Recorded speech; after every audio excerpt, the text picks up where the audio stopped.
우리 각 가정에서 처소에서 우리 예배하는 여러분, 우리 좀 이렇게 서로 인사했으면 좋겠습니다. 주님께서 승리하셨습니다. 네, 주님께서 승리하셨기 때문에 우리 역시 여러분 승리가 되는 겁니다. 아무리 힘들고 어려워도 주님께서 이미 승리하신 그 승리 가운데 여러분 동참하시길 주의 이름으로 축복합니다. 제가 가끔 설교를 하다 보면 설교하다가 정말로 주님께서 이 땅을 향한 그 아픈 마음, 그런 마음이 여러분 쏟아 부어질 때가 있습니다. 또 주님께서 부어주시는 그 놀라운 은혜에 이런 감동이 될 때가 있어요. 그러다 보면 저도 모르게 이제 눈물이 머금게 됩니다. 제가 얼마 전에 그 설교를 하다가 그런 이제 감동이 있어서 이제 눈물이 머금는 그런 일이 있었는데요. 저희 아이들이 저희 설교 영상을 보다가 저를 보러 뭐라고 얘기하냐면, 역시 우리 아버지가 은혜가 넘치십니다. 이런 게 아니라 아버지는 갱년기라고 저를 놀리더라고요. 제가 그 얘기를 들으면서 은혜가 없으니까 이게 갱년기처럼 보인다고 제가 아이들과 그런 얘기를 했는데요. 제 삶을 가만히 보다 보면 정말 갱년기와 같은 이제 그런 느낌이 올 때가 있기도 있습니다. 보통 40대 중반부터 50대 중반까지를 보통 중년이라고 얘기를 하죠. 이 중년의 때는 우리 삶 가운데 참 많은 것들이 바뀌게 되는 그런 시점 가운데 있습니다. 이 육신도 바뀌죠. 호르몬의 문제 때문에 육신의 많은 것들도 변화가 나타납니다. 사회적으로도 변화가 크죠. 이 중년의 때는 어떻게 보면 이 사회적인 가장 많은 짐을 짊어지고 살아갈 때입니다. 그러니까 수고하고 무거운 짐을 짊어지고 살아가다 보니까 참 많은 스트레스와 이 어려운 일들, 이런 걸 경험하게 되죠. 그러다 보면 심리적으로도 많은 변화를 경험하게 되는 때가 바로 이 중년의 때입니다. 그래서 보통 우리가 이 중년을 중년의 위기라는 말로 표현을 하게 되죠. 좀 많은 위기의 순간들이 우리에게 찾아옵니다. 왜 하나님께서 이 위기의 순간들을 주실까? 여러분, 이 위기는 하나님께서 우리 인생 가운데 더 본질적이고 궁극적이고 의미 있는 인생을 살아갈 수 있는 제2의 인생을 하나님께서 허락하시는 또 다른 기회라는 것, 여러분 기억하시길 바랍니다. 이런 피터 드러커의 인생 제자라고 불리는 밥 버퍼드가 썼던 하프타임이라는 책이 있습니다. 굉장히 많은 시리즈로 나온 이런 그런 책인데요. 거기에 보면 우리 인생을 운동 경기에 비유를 합니다. 이런 운동 경기를 보면 전반전이 있고 후반전이 있습니다. 그리고 그 전반전과 후반전 사이에 하프타임이 있죠. 우리로 얘기하면 쉬는 시간이라고 얘기를 할 수 있습니다. 여러분들 인생의 전반전과 후반전을 봤을 때 여러분 아무리 전반전에 열심히 애를 쓰고 노력해도 후반전의 모든 승패가 판가름 나게 되어 있어요. 근데 이 후반전의 승패는 이 하프타임, 쉬는 시간 또 작전 타임이라고 얘기하는데 이 시간을 어떻게 보느냐에 따라서 이런 완전히 달라지게 되는 겁니다. 우리 인생도 마찬가지죠. 이런 우리가 인생의 전반전을 살아갑니다. 이 전반전은 주로 어떻게 하면 승리할 수 있을까? 어떻게 하면 성공할 수 있을까? 어떻게 하면 많은 것을 얻을 수 있을까? 여러분 이런 것을 위해서 애쓰면서 살아갑니다. 근데 인생의 전반전을 살아가다 보면 어느 순간에 우리 가운데 이런 마음이 찾아와요. 이렇게 살아도 되나? 인생이 허탈한 겁니다. 허전한 거예요. 이게 뭔가 아닌 것처럼 느껴질 때가 있는 겁니다. 여러분 이것은 인생의 후반전을 살아가기 위한 하프타임의 시간으로 우리에게 보내게 되는 겁니다. 여러분 인생의 이 하프타임은 후반전으로 들어가기 위해서 준비하는 이 하프타임은 때는 우리 가운데 고통의 시간처럼 찾아오게 됩니다. 여러분 그 이유는 당연한 것 같아요. 죄된 본성을 갖고 있는 우리 사람들은 여러분 안정적인 것, 익숙한 것 여기에 머물고 싶어 합니다. 우리 인생의 전반전이 아니라 뭔가 이루기 위한 삶이 아니라 의미 있는 인생을 살아가고 싶은 마음이 누구나에게 다 있죠. 그런데 의미 있는 인생을 살아가기 위해서 도전하지 않으려고 그래요. 그 자리에 머물러 있으려고 합니다. 여러분 하나님께서 축복의 자리 가운데 들어가서 이 축복, 예비된 은혜를 받아 누리길 원하는 주의 마음이 있는데 그렇지 못한 백성들을 바라보면서 하나님께서 이 자리 가운데 밀어넣으시는 거죠. 이 고난의 시간을 통해서 이 하프타임을 통해서 후반전을 잘 준비할 수 있도록 하나님께서 밀어넣으시는 겁니다. 여러분 그런데 우리가 이 하프타임을 잘 보내지 못하면 자칫하면 우리가 하프타임에 갇히게 돼요. 또 하프타임에 갇히거나 아니면 인생의 후반전으로 가는 것이 아니라 다시 전반전으로 돌아가는 이런 그런 일을 경험하게 됩니다. 하프타임을 잘 통과해야 하나님 예비하신 후반전으로 들어갈 수 있게 돼요. 그렇다면 어떻게 우리가 이 하프타임을 통과해서 후반전으로 들어갈 수 있을까? 오늘 우리가 살아가는 삶의 모습을 보면 우리 모든 세대가 하프타임을 경험하고 있는 것 같습니다. 환경적으로도 보십시오.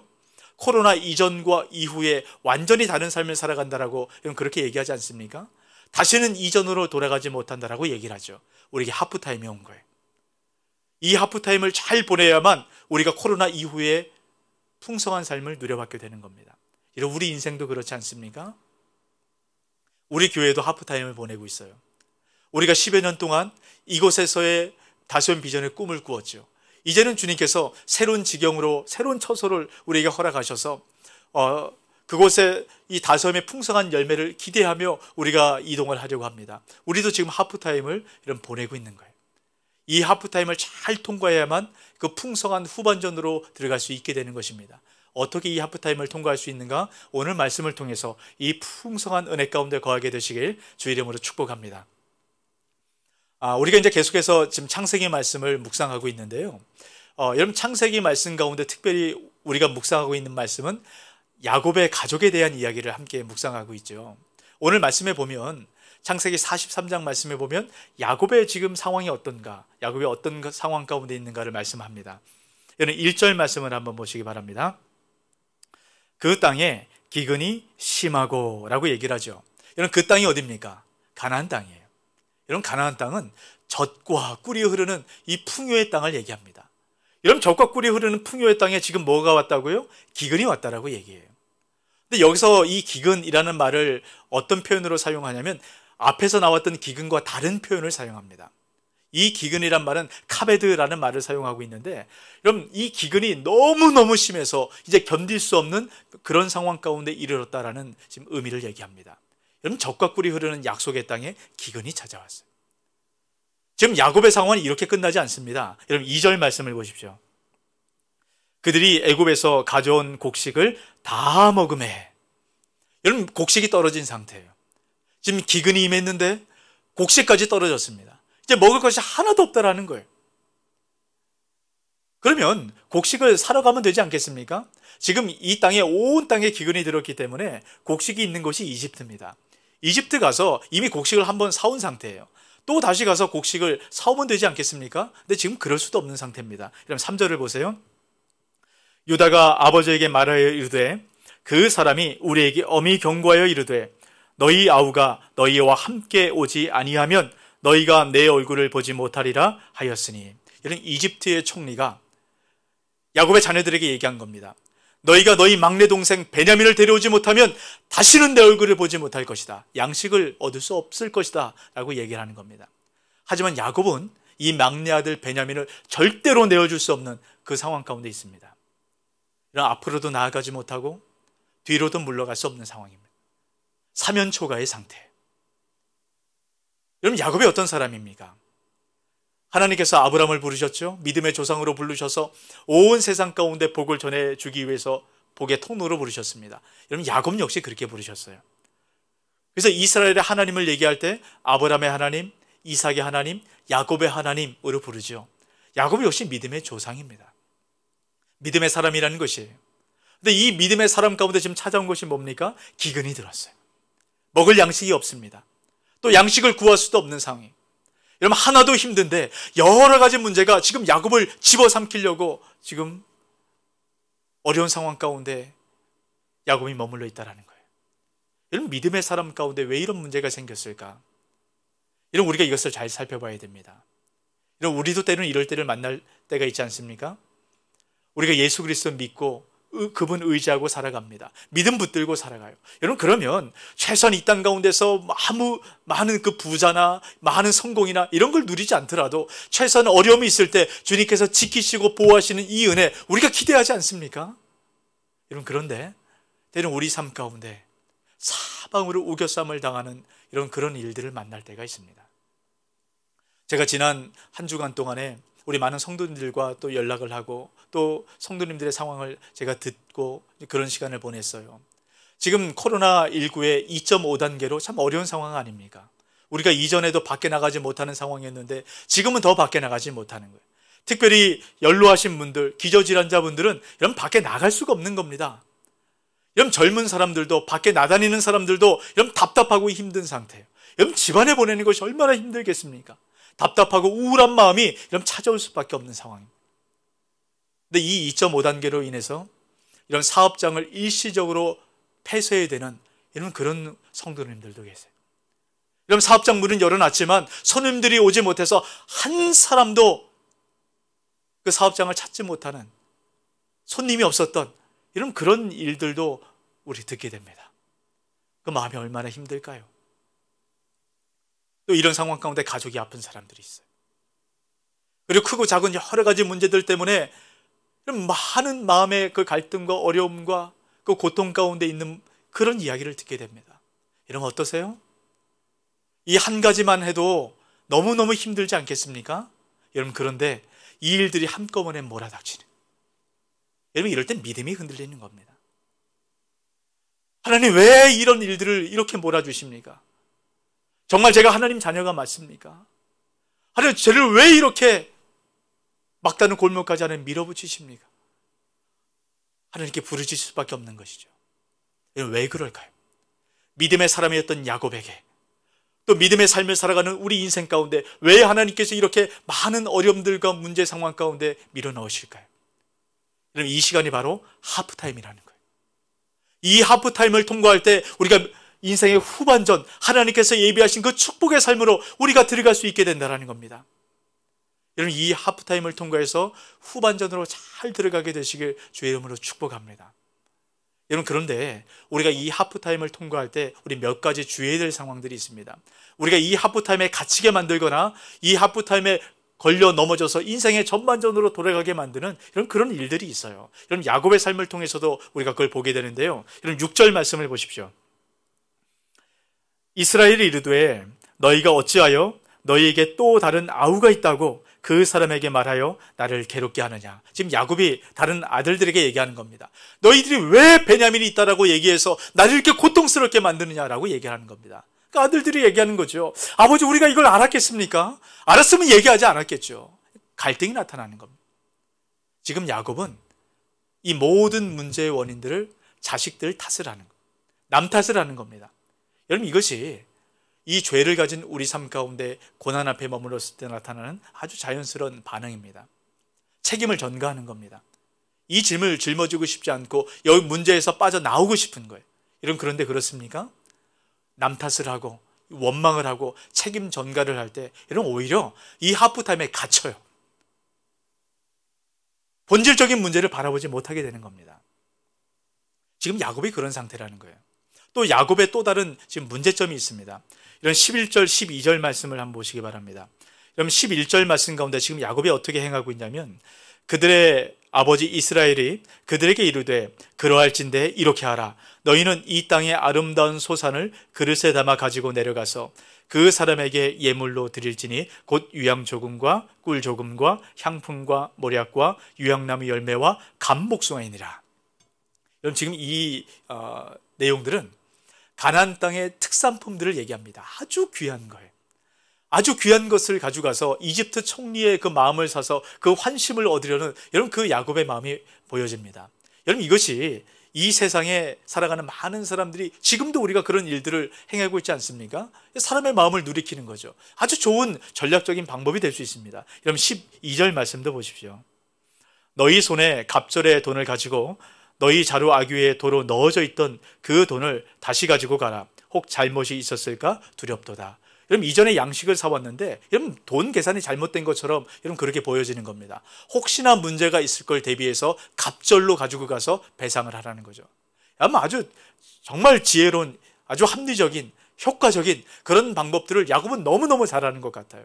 그 모든 방법들을 동원해서 지금 일들을 진행하고 준비하고 있습니다. 여러분, 그런데 우리가 인간적인 방법들, 이 세상적인 방법들, 여러분 그것을 동원하면 동원할수록 우리는 하프타임에 갇히게 됩니다. 벗어나질 못해요. 후반전으로 들어갈 수 없게 되는 겁니다. 저는 제주도 시골에서 몇 년 동안 살았을 때가 있었습니다. 이 제주도 시골에서 살다 보니까요, 여러분 그 시골 안에는 정말로 집이 별로 없어요. 그러니까 이 밤길을 일을 마치고 내려가다 보면 정말 하나도 불빛이 없기 때문에 아무것도 보이지 않습니다. 그래서 반드시 손전등을 가지고 그렇게 다녀야 돼요. 근데 어느 날 일을 마치고 이제 밤늦게 손전등을 가지고 이제 길을 걸어가고 있었는데 갑자기 손전등이 꺼진 겁니다. 아마 배터리가 나갔던 것 같아요. 근데 손전등이 꺼지니까 정말 칠흑 같은 어둠이 찾아옵니다. 한 발자국도 뗄 수 없는 거예요. 한동안 가만히 서 있었습니다. 근데 시간이 조금 지나니까 주변이 점점 환해지는 거예요. 제가 그때 하늘을 올려다봤는데 이런 별이 그렇게 쏟아지는 광경, 그렇게 아름다운 광경을 제가 처음 목격했어요. 그리고 제가 그때 알았는데요, 이런 별빛이 그렇게 밝은 겁니다. 이런 별빛이 이런 길을 비추기 시작하는데, 물론 손전등의 빛에 의해서 눈앞에 이 길이 보여졌던 것과 분명한 차이는 있지만, 이런 별빛이 비춰지니까 멀리 있는 길까지 다 보이는 겁니다. 그 길이 어떻게 이어져 있는지 그게 보이는 거예요. 여러분, 하나님께서는 우리 인생 가운데 분명한 빛을 통해서 우리를 인도하십니다. 그 끝이 어디 있는가? 그 인생이 희미하긴 하지만 분명하게 하나님께서 보여주시고 우리에게 말씀하신다라는 거예요. 그런데 우리가 손전등을 켜면, 우리가 가진 손전등을 더 강하게 켜면 켤수록 하나님의 빛이 순간적으로 가려지게 된다는 겁니다. 손전등을 꺼야 하나님의 빛이 보여지기 시작해요. 우리가 원망과 남 탓을 하는 손전등을 꺼야 됩니다. 그래야 하나님의 인도하심이 보여요. 그리고 우리가 인간적인 방법들, 인간적인 준비들, 여러분, 이 손전등을 꺼야 하나님의 빛이 보여지기 시작한다는 거예요. 지금 야곱이 이 손전등을 끄고 있습니다. 이것을 꺼야만 인생의 후반전으로 들어갈 수 있거든요. 근데 이 야곱 가운데 여러분, 더 특별한, 야곱이 꺼야 될 아주 중요한 손전등이 하나가 있습니다. 그것이 무엇인지 13절, 14절을 통해서 이야기하는데요. 13절에서 이렇게 얘기합니다.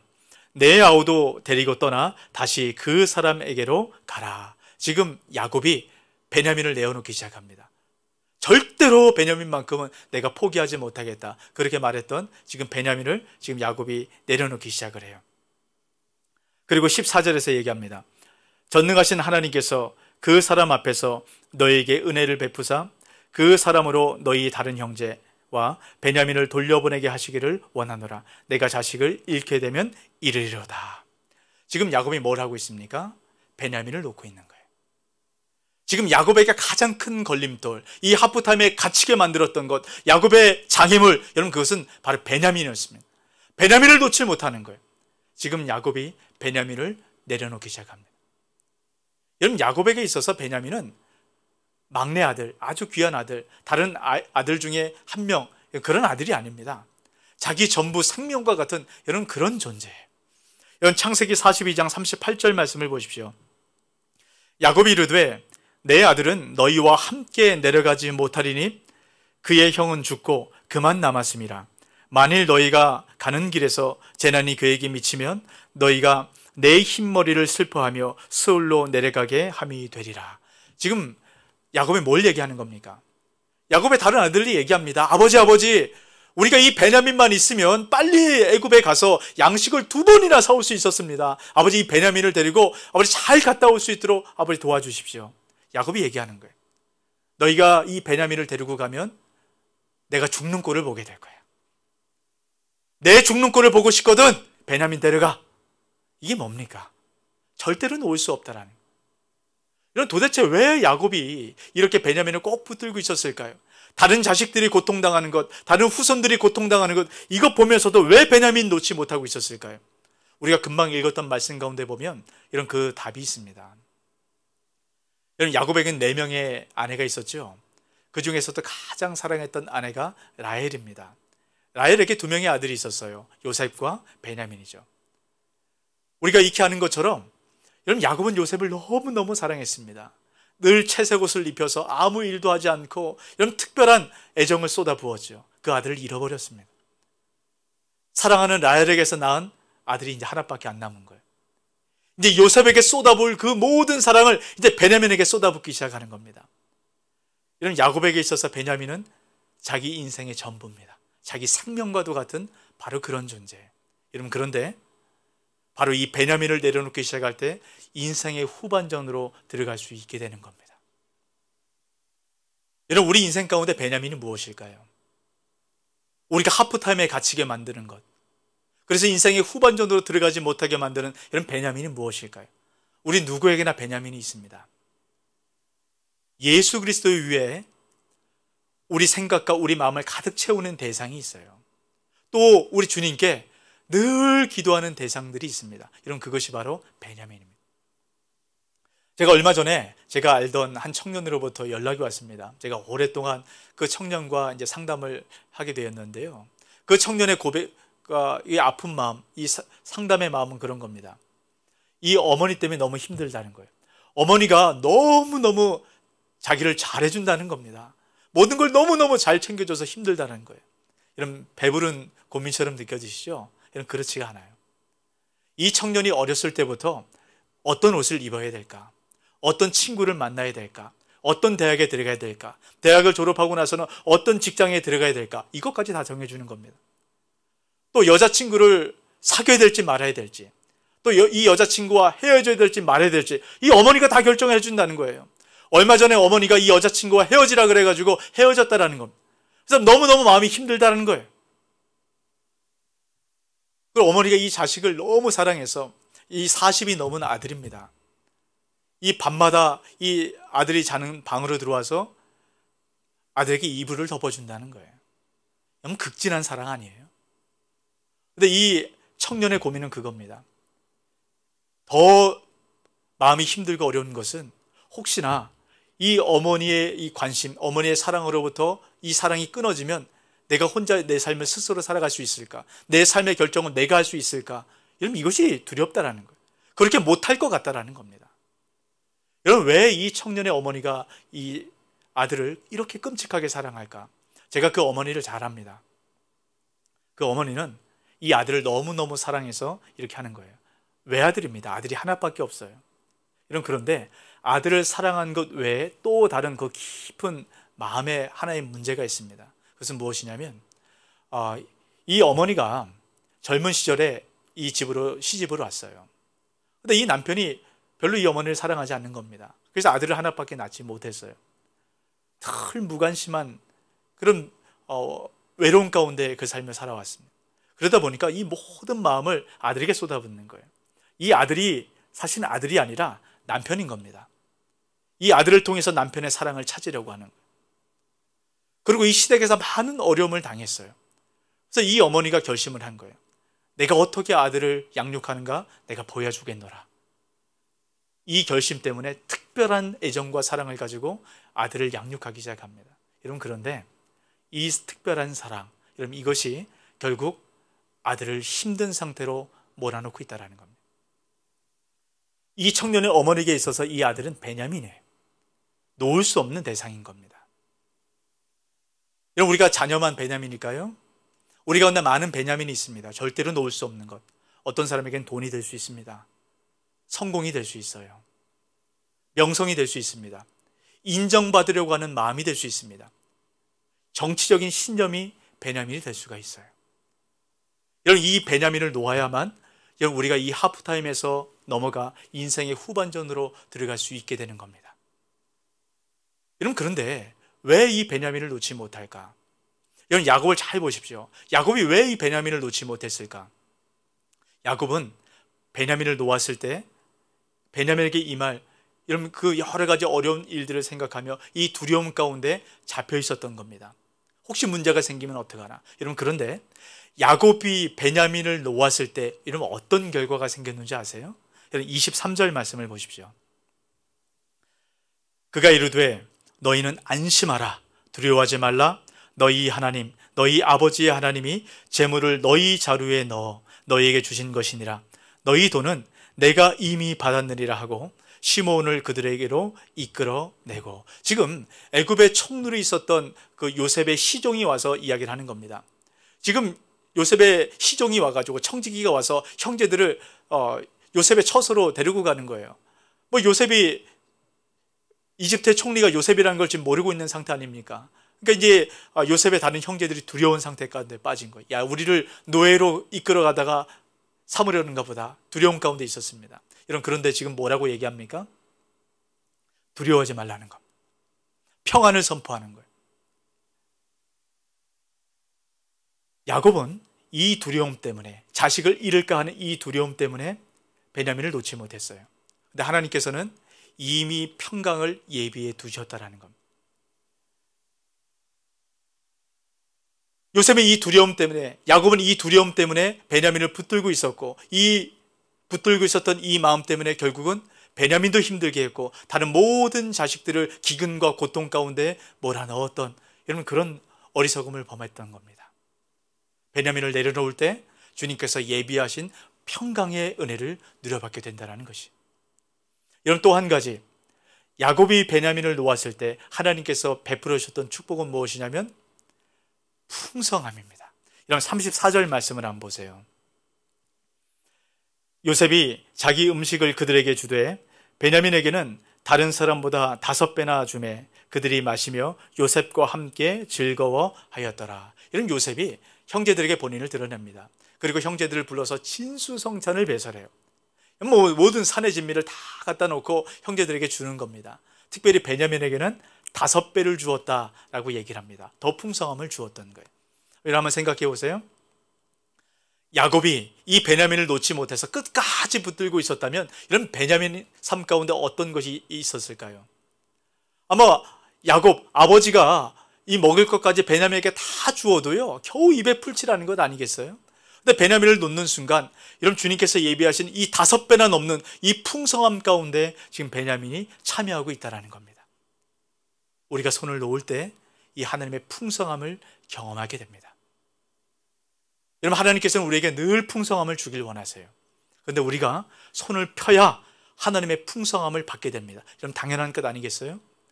우리가 무언가 잡고 있으면 이런 받지를 못하는 것이죠. 근데 우리는 알량한 이 작은 것 하나, 이거 놓지 못하고 끝까지 붙들고 있느라 하나님의 풍성함을 받지 못하는 것입니다. 여러분, 손을 펴시기 바랍니다. 주님의 손은 우리의 손보다 안전합니다.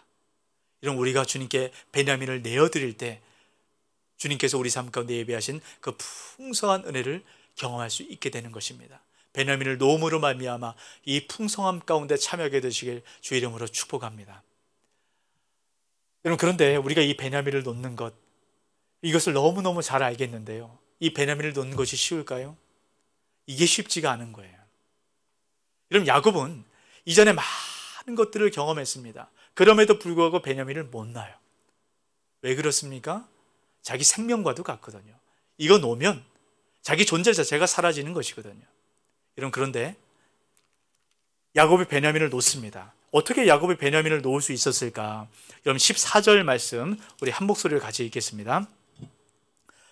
전능하신 하나님께서 그 사람 앞에서 너희에게 은혜를 베푸사 그 사람으로 너희 다른 형제와 베냐민을 돌려보내게 하시기를 원하노라. 내가 자식을 잃게 되면 이르리로다. 지금 야곱이 뭐라고 고백합니까? 자식을 잃게 되면 이르리로다. 결국 베냐민을 내려놓는 거예요. 베냐민을 주님 손 앞에 놓습니다. 근데 어떻게 이런 결단이 일어날 수 있었을까? 여러분, 14절 첫 번째 서두를 보세요. 전능하신 하나님께서. 지금 야곱이 뭐라고 고백합니까? 전능하신 하나님. 이런 그 앞에 보면 야곱이 하나님을 찾지 않아요. 근데 야곱이 전능하신 하나님을 기억하고 전능하신 하나님을 고백하는 순간 베냐민을 드디어 놓을 수 있게 되는 겁니다. 여러분, 야곱에게 있어서 전능하신 하나님은 특별하신 분이세요. 여러분, 창세기 28장 3절 4절 말씀입니다.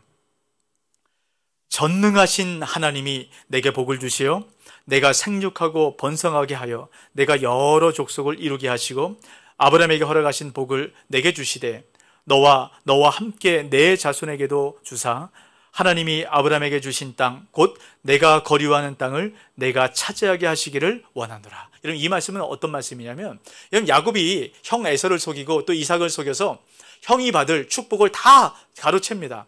형 에서가 이걸 알고 화가 났어요. 야곱을 죽이려고 합니다. 여러분, 그때 이삭이 이 야곱이 죽게 될 이 상황 가운데 이 야곱을 리브가가 살고 있는 밧단 아람, 리브가의 고향인 밧단 아람으로 보내게 되죠. 그러면서 야곱을 축복하면서 했던 말씀입니다. 전능하신 하나님께서 너에게 복을 주시길 원하노라. 야곱이 이 축복을 받고 밧단 아람으로 갑니다. 거기서 20년을 살았어요. 아주 20년 동안 힘들고 어려운 삶을 살다가 다시 이 야곱의 이삭의 축복처럼 고향으로 돌아오게 되죠. 근데 고향으로 돌아왔는데 바로 하나님께서 말씀하신 그 약속의 땅 베델로 가지 않고요, 세겜에 머물렀어요. 이 세겜에 머물렀을 때 어떤 일이 생깁니까? 사랑하는 딸, 이 디나가 겁탈당하는, 그 세겜 추장에게 겁탈당하는 그런 아주 끔찍한 일을 경험한 겁니다. 이 야곱의 아들들이 이걸 듣고 화가 났습니다. 그래서 속임수를 통해서 세겜의 모든 사람들을 몰살시켜버렸어요. 여러분, 그러고 나니까 뭐 정신없는 상황 가운데 일을 저질렀는데 이 주변에 있는 민족들이 듣고 야곱의 가족들을 공격할 건 뻔한 상황입니다. 이때 야곱이 두려움 가운데 하나님께 무릎 꿇기 시작합니다. 이때 하나님께서 야곱 가족을 베델로 올려보내세요. 여러분, 그리고 그때 하셨던 말씀이 있습니다. 창세기 35장 11절 12절입니다. 하나님이 그에게 이르시되 나는 전능한 하나님이라. 생육하며 번성하라. 한 백성과 백성들의 총회가 내게서 나오고 왕들이 내 허리에서 나오리라. 내가 아브람과 이삭에게 준 땅을 내게 주고 내가 내 후손에게도 그 땅을 주리라 하시고. 여러분, 전능하신 하나님, 이 전능하신 하나님이 언제 등장합니까? 야곱이 위기의 상황 가운데 있을 때마다 등장하세요. 그리고 뭐라고 말씀하세요? 위기에 건져주셨을 뿐만 아니고 내가 너에게 복을 주겠다. 생육하고 번성하고 네가 있는 이 모든 땅을 내가 너에게 주겠다라고 하나님께서 말씀을 하는 겁니다. 야곱에게 있어서 전능의 하나님은 위기에서 건져주시고 또 인생의 후반전으로 들어가게 하셔서 그 놀라운 축복을 약속하시는 바로 그 하나님이라는 겁니다. 야곱이 베냐민을 놓기 시작할 때 이 전능의 하나님을 발견하게 됩니다. 더 정확하게 얘기하면 이 전능의 하나님을 발견하고 기억하고 믿기 시작할 때 이런 베냐민을 놓을 수 있었던 겁니다. 여러분, 이 전능의 하나님이 우리와도 함께 하세요. 야곱에게 함께 하셨던 이 전능의 하나님이 우리 인생 가운데도 함께 하신다라고 여러분 주님께서 약속하신 말씀이 있습니다. 여러분, 23절 말씀을 다시 한번 보겠습니다. 그가 이르되 너희는 안심하라. 두려워하지 말라. 너희 하나님, 너희 아버지의 하나님이 재물을 너희 자루에 넣어 너희에게 주신 것이니라. 너희 돈은 내가 이미 받았느니라 하고 시몬을 그들에게로 이끌어내고. 지금 야곱의 가족들이 애굽에 가지 못하고 두려워했던 이유가 뭡니까? 첫 번째, 양식을 사왔는데 그 양식 안에 양식을 치른 돈이 그대로 들어있었기 때문이에요. 그래서 두려워서 가지를 못하고 있었던 겁니다. 그런데 주님께서 지금 어떤 일을 베풀어 놓았습니까? 이 시종을 통해서, 이 청지기를 통해서 고백된 겁니다. 이미 양식값을 받았느니라. 이 말씀은 이미 모든 두려움의 값이 지불이 되었다라는 거예요. 여러분, 우리 인생 가운데 왜 문제가 찾아옵니까? 왜 두려움이 찾아옵니까? 이런 죄로 말미암아 이 땅 가운데 모든 두려움과 근심과 걱정과 우리 인생의 비참함이 찾아온 겁니다. 여러분, 그것을 예수 그리스도로 말미암아 이미 값을 치루었다라고 말씀을 하세요. 예수 믿는 자들 가운데는 이 문제들, 이 비참함들 여러분 속하지 않는다라고 말씀합니다. 여러분, 에베소서 1장 7절입니다. 이 말씀 같이 읽습니다. 우리는 그리스도 안에서 그의 은혜의 풍성함을 따라 그의 피로 말미암아 속량 곧 죄사함을 받았느니라. 여러분, 속량이 무엇입니까? 이미 값이 치러졌다라는 거예요. 우리 삶 가운데 있는 죄로 말미암은 모든 죄책들, 문제들, 여러분 이것이 이미 값이 치러졌다라는 겁니다. 그래서 예수 그리스도를 믿고 살아가는 우리 삶 가운데는 여러분 고난과 문제와 모든 어려움들이 우리에게 해당되지 않는다라는 거예요. 그래서 예수 그리스도를 따라가는 모든 사람들에게 주어진 것은 하늘의 신령한 복이라고 얘기를 합니다. 근데 왜 우리 삶 가운데 문제가 따라올까요? 주님께서 우리를 이 하프타임을 통해서 인생의 후반전으로 들어가기 위한 하나님의 인도하심이라는 겁니다. 여러분, 사방으로 우겨쌈을 당하는 그런 고난의 상황 가운데 계십니까? 여러분, 그렇다면 주님께서 우리 인생의 하프타임을 통과해서 인생의 후반전으로 들어가게 하는 바로 그 준비라는 것을 여러분 다시 한번 기억하시기 바랍니다. 여러분, 이때 필요한 것은 믿음이죠.